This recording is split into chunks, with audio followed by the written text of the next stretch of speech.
What's up, guys? As you can see, I got the F350 behind me and the trailer, so that means I'm gonna go pick up a new project. See you guys in a bit.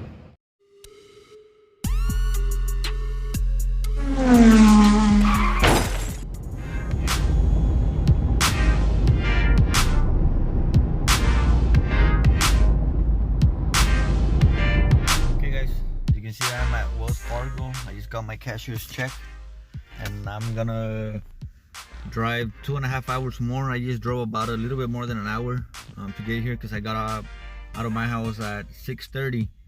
So but I still didn't have the cashier's check, so I just drove, and at 9 o'clock, wherever I was close to a Wells Fargo bank, I stopped and got the cashier's check. So now I have it, and well, I'm gonna head out. Another thing, guys,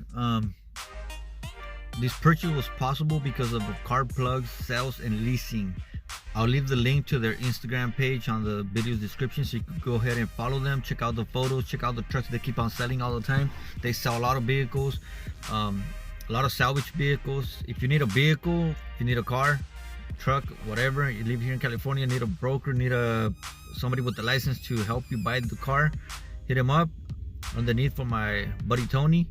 And yeah, like I said, this purchase was possible because of car plugs, sales, and leasing. I'll leave the link to the Instagram page in the video description.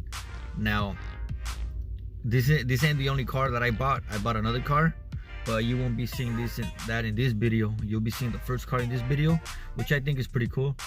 Well, see you guys in a bit. I'm gonna hit the road.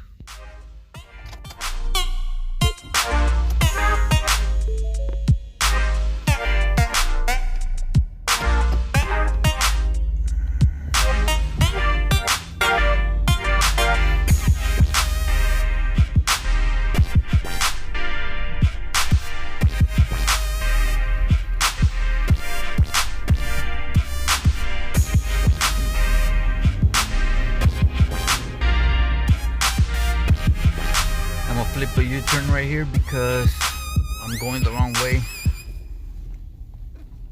Check that people out.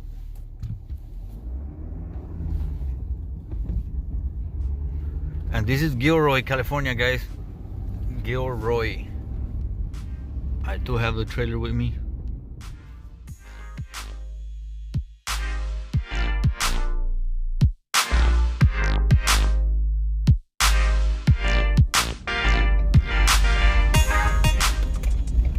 Guys, I'm here in Sacramento.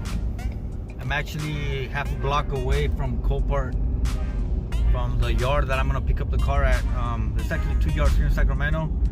The normal, I guess it's the main yard, and then the one in South Sacramento. So I'm going to the one in South Sacramento, which is actually maybe 2 blocks away from the other one.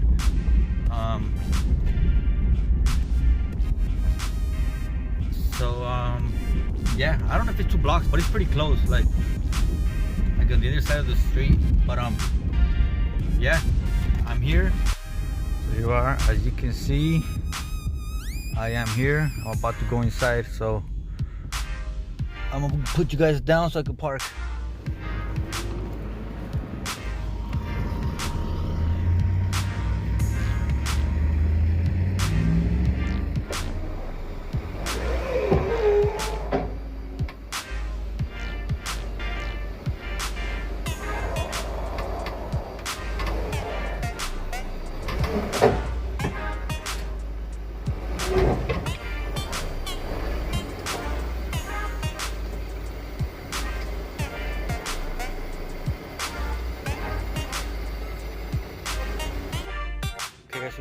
You guys ready to see the car?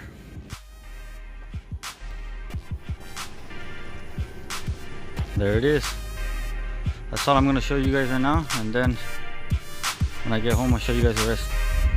Okay guys, so I got the car with me. You could hardly see it because of the glare of the light, but I'm heading back. So see you guys in a bit, but it's gonna be 3.5 hours, close to 4 hours for me. So see you guys in a bit. Okay, so here it is. I don't know why it's zoomed in, but I mean, it's dark already. You won't be able to see that much. Oops, I left the keys inside. I don't know why the light is on. Let me see. Why is the light on? Is it this? Nope. Well, I don't know why the light is on. But that's the car.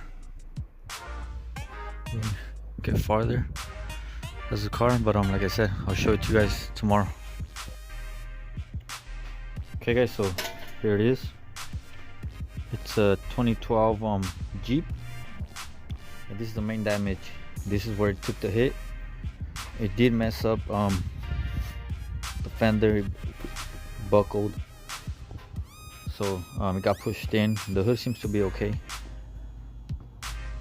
for now, but this fender also did the same thing. As you can see right there, this one's worse. The bumper is completely gone, the grill is completely gone, and I'm not sure.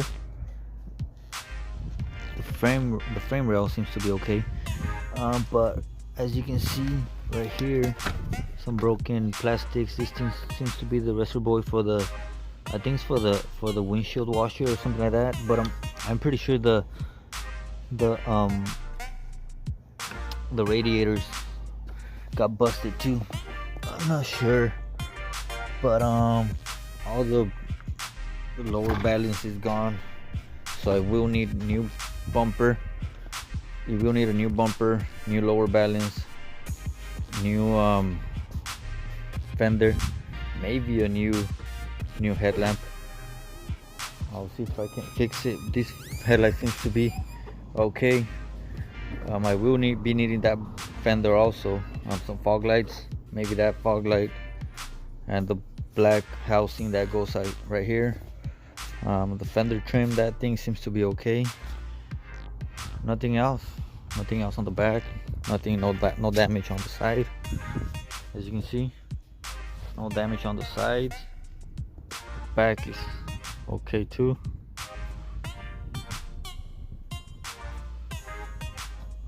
Passenger side, everything right here seems to be okay. The passenger side seems to be perfect also, besides the fender. It does have 20-inch rims that got painted black over and over, as you can see, so most likely I have to end up sanding these and repainting them unless we get newer rims. So it did come with one key with only 2 buttons, well actually 3 buttons if you count the panic one: open, close, and panic. So it does work, as you can see. So that's pretty cool. The interior, let's go to the inside. As you can see, and from everything, I think this is the worst. Airbag and airbag. This door seems to be okay. It is pretty dirty.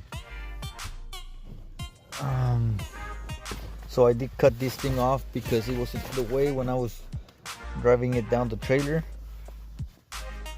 I will be ripping this one off too, cutting it. So let me show you guys. It's not push start, you gotta do this. It is pretty cold. Does have a check engine light. I need to check also what was that for.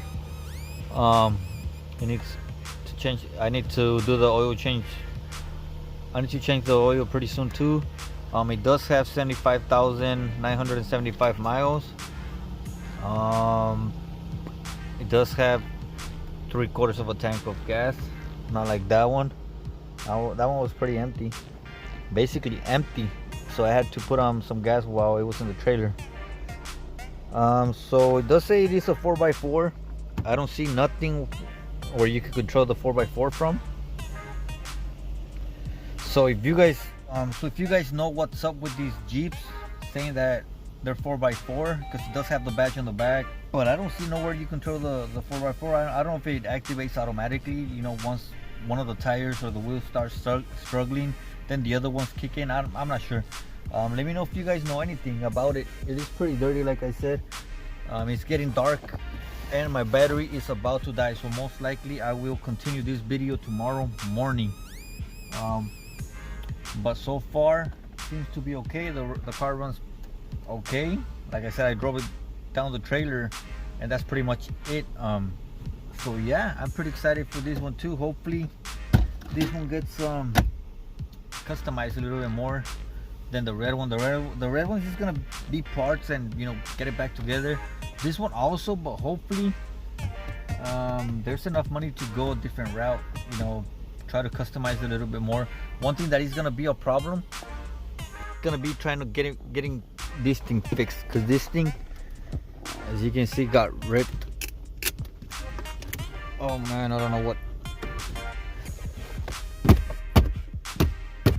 So I will end up cutting this thing off, but this thing is completely ripped, so I will be replacing the airbags.